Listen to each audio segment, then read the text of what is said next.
best practices. We also launched a program called Small Business Navigators, where we connected small business owners with financial planners and leaders across the area to help them understand the best ways to go about applying for PPE loans, or how to rally the troops, keep their employees motivated, things of that nature, so that they could keep going during COVID. Well, I know you talk about... once we...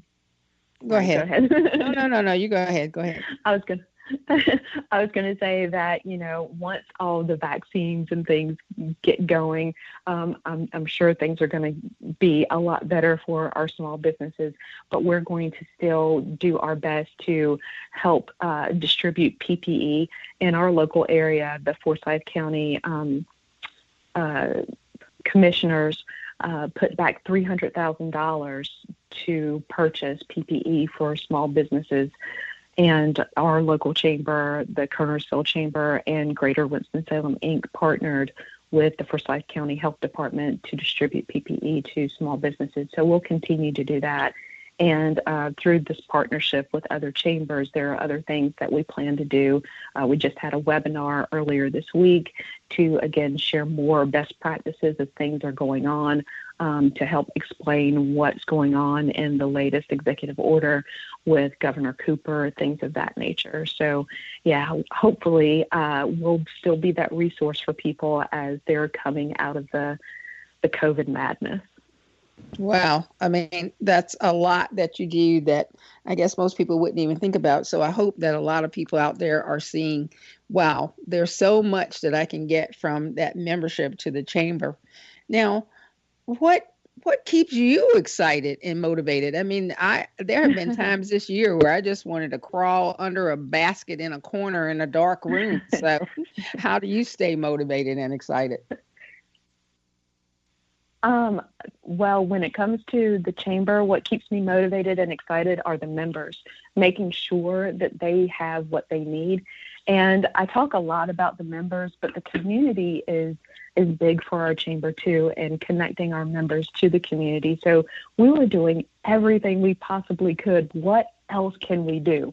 I believe that we probably worked harder working remotely, virtually, this year, fighting the whole COVID thing than we have in person, because we were just pushing.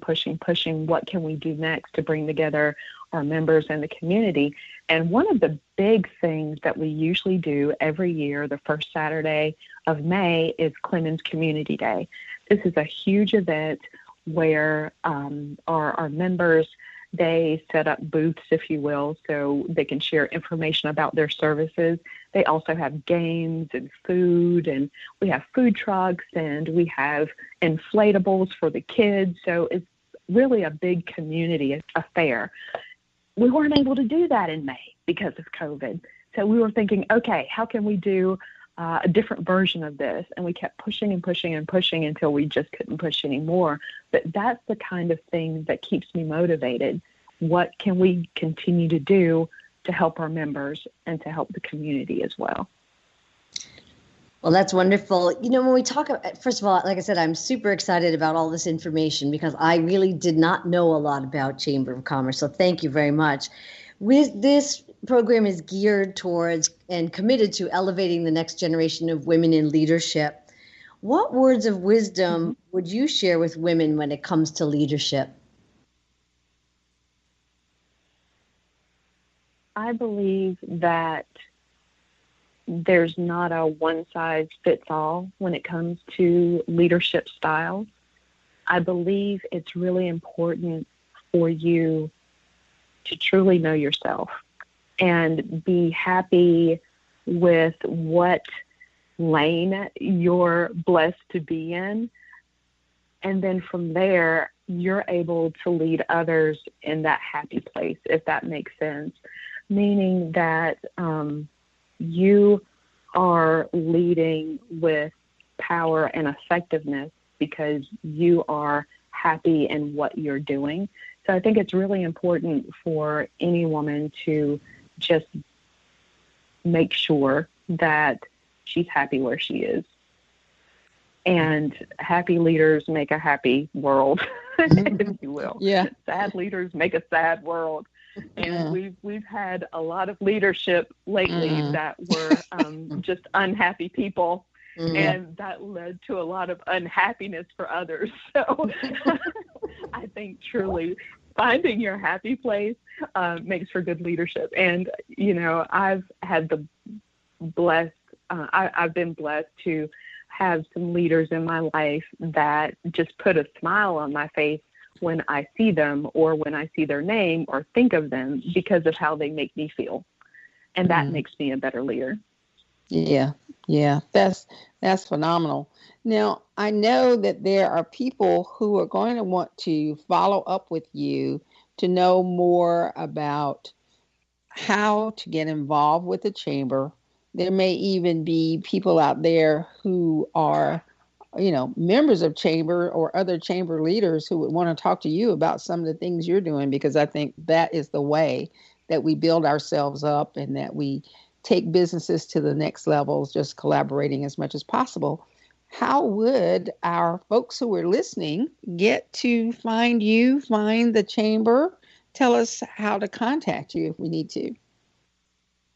Oh, absolutely. So our name is kind of long, but our website is Lewisville-Clemmons.com, Lewisville-Clemmons.com. All the information about our chamber, how to join, upcoming events, it's all there. But if you follow us on social media, you'll also find some fun things that we like to post. So we're on Instagram, we're on Twitter, we're on Facebook, and we're on LinkedIn too. So just either look up Lewisville-Clemmons Chamber, or you can check out our hashtag on Twitter, which is at LCCC or LCC Chamber. Instagram at Lewisville-Clemmons Chamber, Facebook Lewisville-Clemmons Chamber. So check us out, follow us, and I'm sure you're going to find something you want to get plugged into.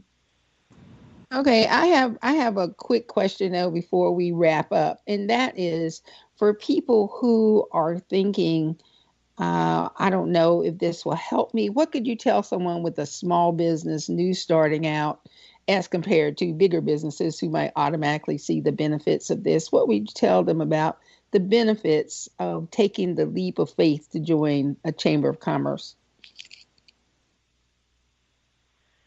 I would say the biggest benefit, which we talked about earlier, is building those relationships. When you build relationships with people and they get to know you and your business, guess what? They're going to talk about it. And one thing we know is word of mouth is powerful. When you think about when you go to a great restaurant and the food is magnificent, you usually tell somebody about it, or you invite your friend to go with you to that restaurant. Or if you see a great movie, you're sharing it on social media, or you're telling your friends about it so that they go see it. So that is the biggest thing, building those relationships so people get to know you and your business so that they can take advantage of it themselves and be willing to share it with others. It's a tremendous, tremendous business builder. Well, Ditra, I want to thank you very, very much for joining us today and sharing with us about the Chamber of Commerce, so that our listeners can understand better what the strengths and what the value is of becoming a member of their local chamber. Thank you for being on with Elevate, practical content that inspires. I'm Rochelle Rice. And I'm Valda Ford. And we are committed to elevating the next generation of women in leadership. Until next time, thank you. Goodbye.